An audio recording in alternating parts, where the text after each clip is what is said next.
Hey guys, I wanted to say hi and show you a few new journals and my current journal that I've been using for a while, and say that I hope you're doing well with all the crap in the world right now. But anyway, I went to Barnes and Noble and it was thankfully open. A lot of places here are temporarily closed with COVID-19 and everything.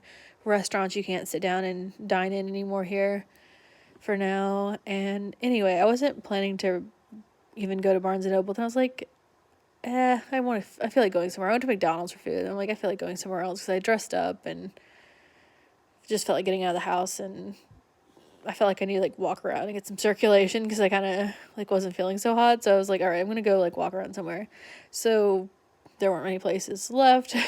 So Barnes and Noble was it.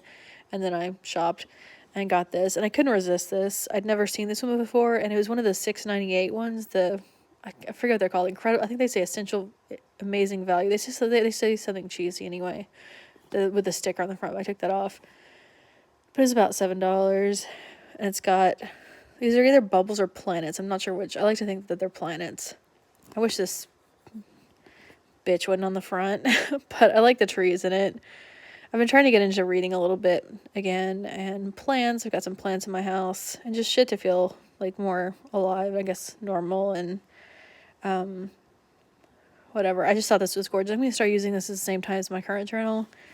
I'm not sure if it really looks as pretty in person, like on camera as it does in person, but it's metallic. It's just paper, and it's by Flame Tree Publishing, which I've never heard of. I don't know. I try not to. I've cleaned out my journals in recent years. I've been trying to be careful about what I get, but I could not resist this one. I don't even usually like fairy tale looking stuff. I say that, but I've got something with like planets and stars and fireworks on top of a bookshelf with, I'm pretty sure those are fairies. But this one was just intriguing, I guess. And $7 by this company. And there's info on it, but the paper's actually fine too, which I was pleasantly surprising because I was like, oh, it's a pretty cover. Then I was opening up expecting the papers to be horrible, but it's actually beige paper. It feels okay. The lines are fine. Like, it doesn't suck inside. So I was really happy about that. It's got a pocket in the back. It's got a bookmark. Like, it actually doesn't suck inside, because a lot of the ones at like Walmart and stuff, they're pretty on the outside, and then the inside is like bleach white paper, and the lines are and stuff. But this one actually is pretty good paper wise. I like you see the paper. I don't. It maybe is a tiny bit thin, but like it's pleasant. So I'm gonna start using this at the same time as my current one, just to have multiple going, because I don't like to have a journal in one room and then I leave it in the living room, and then at night I'm like, I feel like writing, but I don't have to go back in the other room to get it and whatever. So I just want more than I like using more than one journal at the same time. I've been doing that lately. I know this video is kind of choppy, but I kind of don't. I feel a bit under the. I don't have COVID-19 or anything. I just feel a bit under the weather. So, but I don't really want to keep trying to make this video, so I'm just gonna go with it. This is another one. It's a Piccadilly one, and I haven't seen their essential journals in a long time, probably like 2 years in stores really, but they've been coming out with a lot of, what do you call these, prompt and theme journals, and I've been into these. The paper, is the cheap kind. It's kind of grainy and everything, but the questions are fun, and I just like to have these on a bookshelf and fill them out every now and then. This is pretty. The covers do bend, like you can see the crease that doing that leads, but I don't know, they're just like bendable paper. But this was also about $6.98 or $7. The paper does feel a bit, it's kind of gross. I mean, it's not bad, like terrible, but it's grainy, and you know what I mean. If you if you have like paper texture issues, most people probably wouldn't care less about this paper. But it just has a lot of random stuff. Like, let's see. What are a few songs that bring a smile to your face when you hear them? What song has the most meaningful lyrics you've heard that touches your soul? Have you ever pretended to be something you weren't? Why? And how did that make you feel? What did you learn from it? Cut and paste photos of things you put a high material value on. I don't know, just random stuff. I don't fill these out regularly, like prompt journals in general, but I like having them when I do feel like writing, but I don't know what to write in a daily journal, and I just feel like writing something I usually wouldn't write otherwise, or writing about something I wouldn't write about otherwise.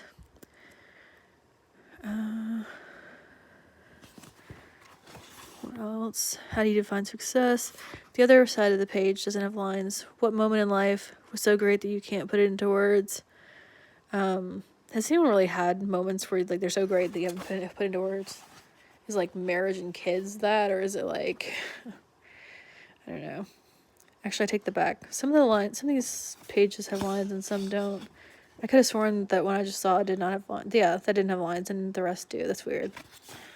Oh, and some on the right don't have lines either. Okay, it's just some have lines, some don't. Do you enjoy learning from others? What areas in your life are out of balance? But anyway, the main prompt theme journals that I have from them are the ones that are plain and they have like a silhouette of a head on them, and they're like red, purple, yellow, and I think there's a blue one. It's like a purpley blue.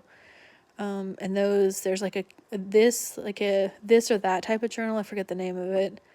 And then there's like a 3,000 questions about my future, 3,000 questions about me. I have those, and I don't really use them much, but I like that they exist in my life, and I can use them when I feel like it. And this one is my current one, and this is a vintage Barnes & Noble, and I'm pretty sure the design's like over 15 years old. I bought it a few years ago from online from some random stabby stranger on the internet, and this is how far it is. It's about halfway done. I've been adding a lot that it doesn't close well. I've got a pocket of stickers in there that I'm using as I go, so it won't be quite as thick when I'm done with it, but it's kind of a bit overly thick. I realize I'm out of breath, but I can't really do anything about that. I did take a handful of pages out to try to lessen it being overly chunky and kind of straining the binding, but that didn't really do a whole lot because I didn't take enough out. I didn't want to take too many out because I like this journal, but yeah, it's really thick and it makes it a little bit hard to write in, but I still really like this thing. I've added a lot of crap into it. And anyway, I'm enjoying this one. So yeah, I guess I have a thing for like overly decorative journals right now. I have a metallic kind of holographic looking one that I was thinking about using next, but this one kind of lured me in, so I think this one's gonna have to be another like current ongoing one. And also just because this one's not as thick, and sometimes the bulky ones just kind of are too much, like they're physically heavy, and it's just like they don't lay flat as well sometimes when they're this full anyway. So I like to have multiple options and different paper types and textures and stuff. And oh yeah, I want to show you like my current hand soap because this cracks me up. You're excellent. Decided to bring this out to use next because I wanted something to crack me up, and this does a good job of that. And then this is gonna be my loofah right now. It's a dinosaur. I'm obsessed. Anyway, I think that's about it. And okay, these are definitely planets, not bubbles. But anyway, yeah, let me know if you've had any of these or if you've seen different journals at your bookstores around you, and I don't know what you've been up to. All right, have a good night. Bye.